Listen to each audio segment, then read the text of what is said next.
நடந்தார் என்றால் நம்ப முடியுமா? அது ஒரு மாயையா, இல்ல ஆயிரக்கணக்கான மக்களின் நம்பிக்கையை மாற்றிய உண்மையான அதிசயமா?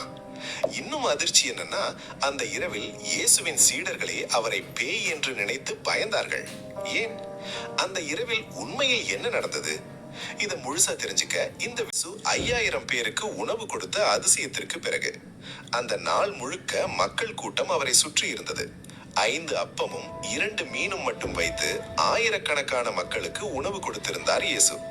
அந்த அதிசயத்தை பார்த்த மக்கள் இவரை ராஜாவாக்கணும்னு நினைக்க ஆரம்பித்தார்கள். ஆனா இயேசுவின் நோக்கம் அது இல்ல. அவர் உடனே தனது சீடர்களை ஒரு படகில் ஏற்றி கலிலேயா கடலை கடந்து கப்பர்நகூமுக்கு செல்ல சொன்னார். பிறகு கூட்டத்தை அனுப்பிவிட்டு தனியாக ஒரு மலை மேல் சென்று ஜெபிக்க ஆரம்பித்தார். இரவு ஆக ஆரம்பித்தது. அந்த நேரத்தில் சீடர்கள் இருந்த படகு கடலின் நடுவில் சிக்கிக் கொண்டது. கலிலேயா கடல் சாதாரண கடல் இல்ல. சுற்றி இருந்த மலைகளில் இருந்து வரும் குளிர்காற்றும் கடலின் வெப்பமான காற்றும் மோதும் போது திடீரென கொடூரமான புயல் உருவாகும். அந்த இரவும் அப்படித்தான் நடந்தது. காற்று வேகமாக அடிக்க ஆரம்பிச்சது. அலைகள் படகை மோதின. சீடர்கள் பல மணி நேரம் துடுப்பு போட்டும் படகு முன்னே செல்லவே இல்லை. இரவு 3 மணி முதல் 6 மணிக்குள் இருக்கும் 4வது காவல் நேரம். அவர்கள் முழுக்க சோர்ந்து போயிருந்தார்கள். பயம், இருள், புயல், மரணத்தின் நடுவில் சிக்கிய உணர்வு. அந்த நேரத்தில் அவர்கள் தூரத்தில் ஒரு உருவத்தை பார்த்தார்கள். முதலில் அது ஒரு படகு என்று நினைத்தார்கள். ஆனா அது மெதுவாக அலைகளின் மேல் நடந்து கொண்டு வந்தது. ஆம், கடலின் மேல் நடந்து கொண்டு வந்தார் இயேசு. அந்த காட்சியை பார்த்த சீடர்கள் அதிர்ச்சியில் கத்தினார்கள். இது ஒரு ஆவி, ஒரு பேய். ஏனெனில் அந்த காலத்தில் கடல் என்பது குழப்பம், மரணம், இருள் என்பதின் அடையாளம். அந்த கொந்தளிக்கும் அலைகளின் மேல் ஒரு மனிதன் நடப்பது மனித சக்திக்கு அப்பாற்பட்டது.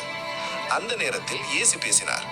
தைரியமாக இருங்கள், நான் தான், பயப்படாதீர்கள். அந்த குரலை கேட்டதும் பேதுரு முன்னே வந்தார்.